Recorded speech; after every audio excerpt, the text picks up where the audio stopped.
Hi friends, ఇవాళ అయితే గుడ్డు పులుసు చేస్తున్నాను. ఇది ఎగ్జాక్ట్గా మనకు గుడ్డు పులుసు అంటే చేపల పులుసు లాగా ఉంటుంది టేస్ట్. చూడండి, గుడ్లు ఉడకబెట్టి పొట్టు తీసి పెట్టుకున్నాను. దీనికి కావాల్సినవి చింతపండు,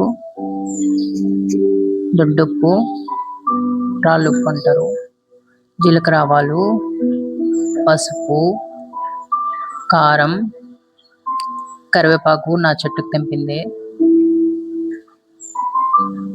గరం మసాలా, ధనియాలు, జీలకర్ర, కొబ్బరి, ఎండు కొబ్బరి, మిరియాలు, పట్ట, ఉల్లిగడ్డలు, అల్లం వెల్లుల్లి పేస్ట్.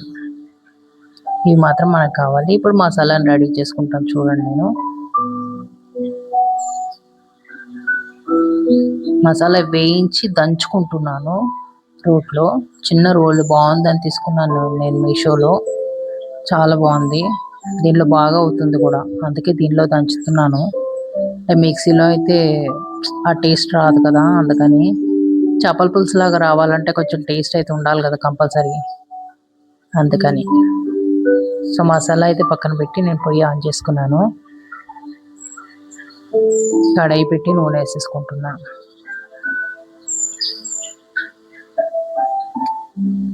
పులుసుకైతే ప్రిపరేషన్. ఇప్పుడు జీలకర్ర, ఆవాలు తీసి వేసుకుంటా. అవి కొంచెం వేగిన తర్వాత ఉల్లిగడ్డలు వేసేసుకుంటున్నాను.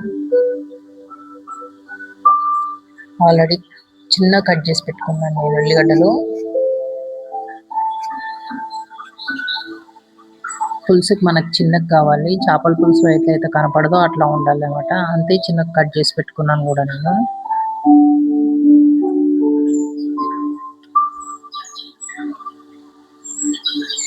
ఈ లైట్ బ్రౌన్ లాగా రావాలి, అంటే మాడినట్టు కాదు, ఏమంటారు పచ్చున్నట్టు కాదు, రెడ్డిష్లో వస్తాయి. రెడ్డిష్లో వచ్చిన తర్వాత పసుపు అది వేస్తాను.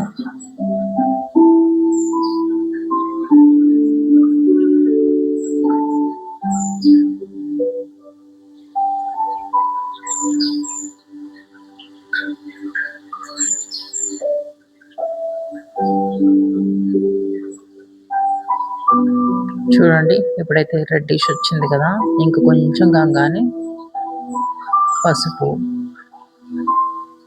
దుడ్డుప్పు అవి వేసుకుంటాను.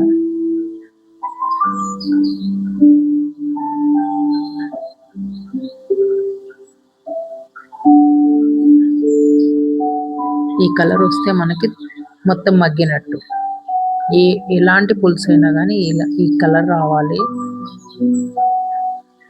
ఇప్పుడైతే పసుపు వేసుకుంటాను.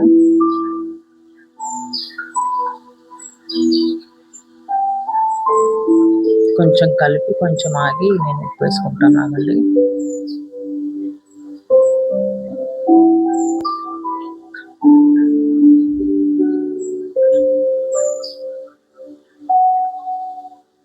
కరివేపాకు,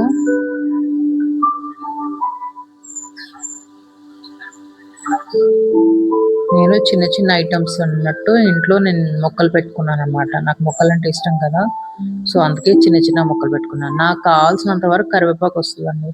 నేను టెన్షన్ ఏం తీసుకునేది లేదు, నాకు ఎంత కావాలో అంత వస్తుంది అంతే.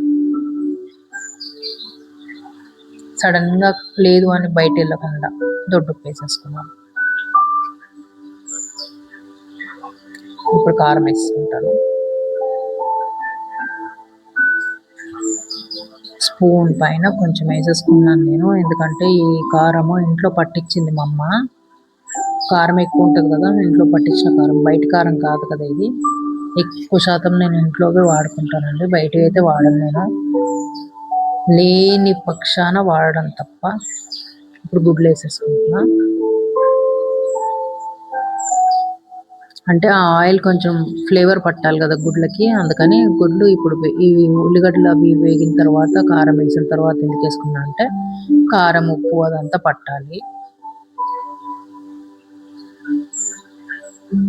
ఇవి కూడా కొంచెం మగ్గి కలర్ చేంజ్ అయిన తర్వాత నేను చూపిస్తాను. చూడండి, ఇది కొంచెం మగ్గాలి, అందుకని.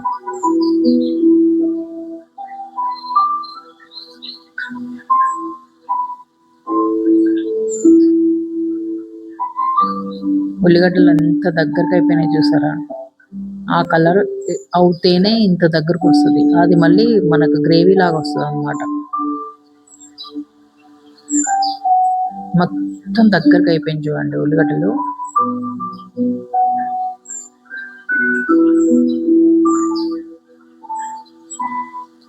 ఇప్పుడు చింతపండు పులుసు పోసుకుంటాను నేను. ఆల్రెడీ నేను చింతపండు పిసికి పెట్టుకున్నాను పక్కన, అది పోసేసుకుంటున్నాను ఇప్పుడు.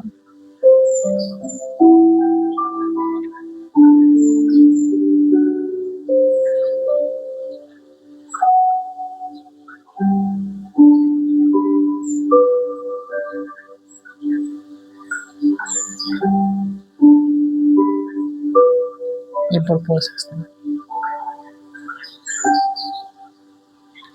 ఇలా ఉంది నీళ్ళలాగా అనుకోకండి, దగ్గరకు అవుతుంది. అది మరగాలి కదా, చింతపండు రసం కదా, మరుగుతుంది కదా. ఈ మరగడం అనేది ఇంకా కొంచెం టైం పడుతుంది.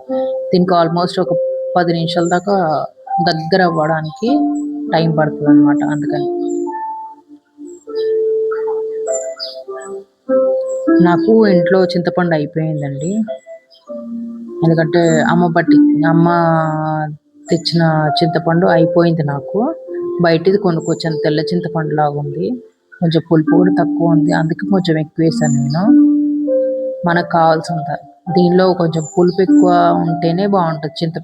ఈ చింతపండు మన ఏమంటారు, చేపలకి ఎట్లా ఉండాలో అదే ఫ్లేవర్గా ఉండాలన్నమాట. చింతపండు కానీ, కారం, ఉప్పు కానీ, మనం ఇది మసాలా నూరు పెట్టుకున్న మసాలా వేసిస్తున్నాము.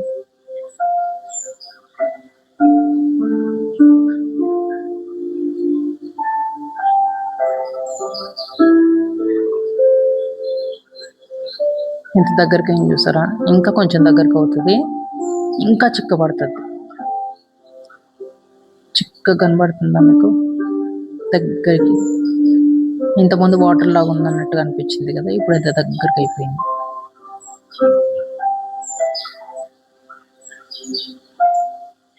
ఇంకా కొంచెం దగ్గరకు అవుతుంది.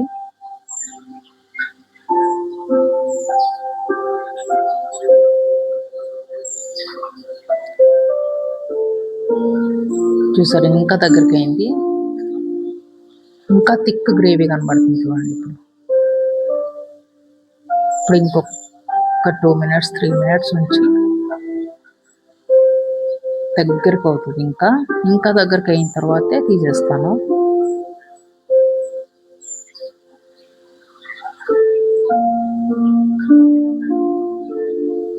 గుడ్డు పులుసు చాలా బాగుంటుందండి. అసలు మనకు చేపలు తినాలి అని అనిపించినప్పుడు, చేపలు దొరకకపోతే మనం గుడ్డు పులుసే చేసుకోవచ్చు. రెడీ అండి మన గుడ్డు పులుసు, చూసారా.